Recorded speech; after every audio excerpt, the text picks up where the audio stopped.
Le taux de chômage dans la zone euro en octobre 2015 était de 10,7% de la population active. C'est le taux le plus faible depuis janvier 2012, depuis près de 4 ans. Cela dit, cela représente quand même une armée de plus de 17 millions de chômeurs.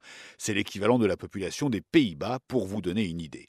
Alors, dans les 19 membres de la zone euro, quel est le groupe des pays les plus malades? C'est le groupe avec un chômage qui dépasse les 12%. On y trouve 4 pays par ordre croissant: Portugal, Chypre et puis l'Espagne, 21,6%, et la Grèce, 24,6% de taux de chômage. Dans ces deux pays très durement touchés, le chômage a quand même reculé, mais il reste très préoccupant, puisque par exemple, un jeune sur deux environ n'a pas de travail.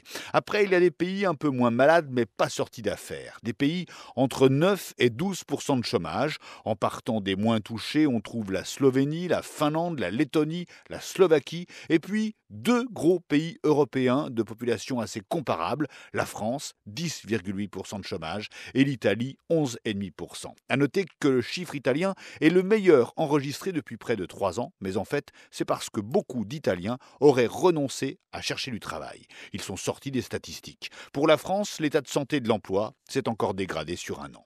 Ensuite, on trouve des pays en convalescence dans la zone euro qui reprennent quelques couleurs depuis un an. Là, le taux de chômage se situe entre 6 et 9%.